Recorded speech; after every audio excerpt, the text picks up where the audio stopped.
You're standing in your kitchen, nobody else is home, and you say out loud, "Okay, where did I put my keys?" There's no one to hear you. You know that. You say it anyway.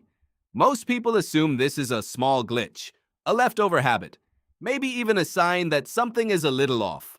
But the real answer is far stranger. Talking to yourself isn't a malfunction. It's one of the oldest survival tools your brain has, and it's been running quietly in the background of your species for millions of years. Your brain didn't build language for conversations with other people first. It built language for something else entirely. Control. Think about what a voice actually does. It organizes. It sequences.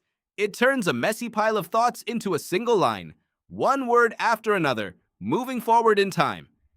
Before your ancestors ever used words to talk to each other, they were already using something like language to talk to themselves.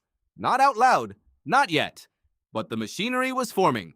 Psychologists call this inner narration private speech, and it was first studied seriously by Lev Vygotsky, a Soviet psychologist working in the 1920s and 1930s. Vygotsky watched children playing alone and noticed something odd. They muttered to themselves constantly. Not gibberish. Instructions. Put the block here. No, there. Now the other one. He proposed that this wasn't random noise. It was thinking, made audible. A child learning to regulate their own actions by literally narrating them. Here's the twist. Vygotsky believed this speech never disappears. It just goes underground. As children grow, the muttering fades from the outside world and moves inside the skull.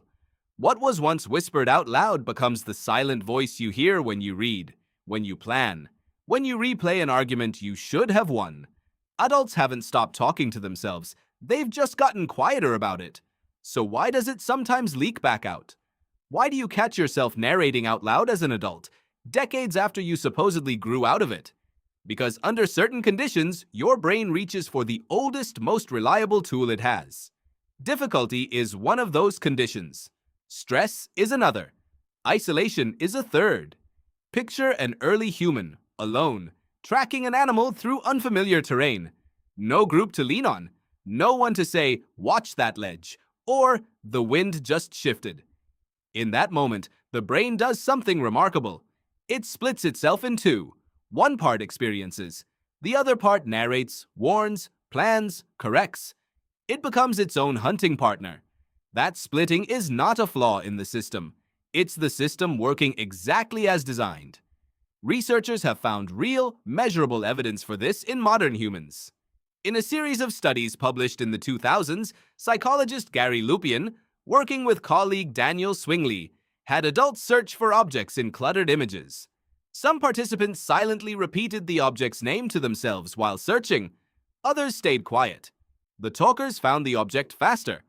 Saying the word out loud, even alone, sharpened attention and speeded up the search. That single detail rewires the whole story.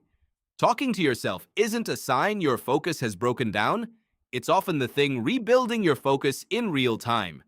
There's a deeper layer to this, and it goes back further than childhood, further than Vygotsky's playground observations.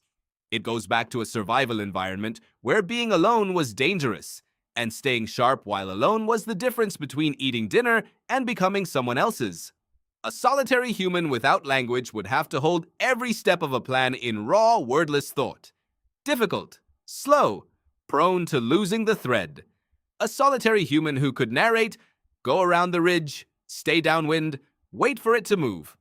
Had a structure to lean on, an external scaffold built from the inside. Language, in other words, may have first evolved as much for solo problem-solving as for social bonding. The chatter between two people came later. The chatter inside one person's skull might be the older invention. This reframes something else too. The tone of your inner voice. Psychologist Ethan Kross, who has spent years studying what he calls self-talk, found that the specific words you use with yourself change your ability to cope with stress. In his research, people who address themselves by name or with you instead of I during stressful tasks performed better and recovered emotionally faster. You can do this works differently on the brain than I can do this, even though the sentence means the same thing. That distance, that tiny grammatical trick of speaking to yourself like a second person, mimics exactly what a companion would say if one were standing beside you. Your brain, alone, generates the coach it doesn't have. So the mutter in the kitchen, the muttered, "Okay, where are my keys?" isn't nothing. It's a hunting call answered by no one but yourself. It's the same mechanism that once helped a lone tracker stay alive on a ridge with no backup, repurposed now for misplaced house keys and unanswered emails.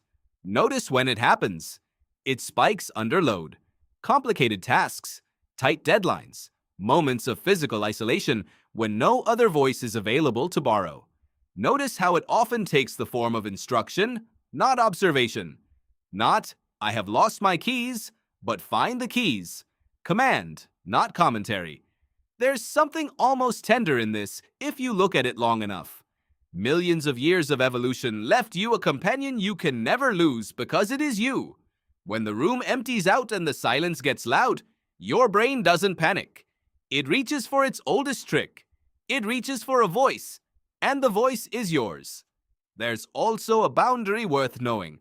Talking to yourself, muttering instructions, narrating a task, coaching yourself through stress is different from hearing a voice that feels like it belongs to someone else or one that comments on you rather than helps you. That second kind is a separate phenomenon entirely, studied by clinical researchers rather than evolutionary psychologists, and it isn't what's happening in the kitchen with the missing keys. What's happening in the kitchen is simpler, older, and far less strange than it feels in the moment. It's a habit stitched into the species before the species had a word for habit.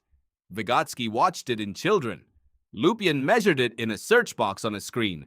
Kross found it shaping how people survive hard weeks. 3 different rooms, 3 different decades, one thread running through all of them. You were never actually alone in that kitchen. Not really. Somewhere behind your eyes, a voice built over millions of years of solitary survival was already talking, already planning, already searching, and this time, it wasn't hunting an animal, it was hunting your keys. Same voice, same old trick, just a smaller stage.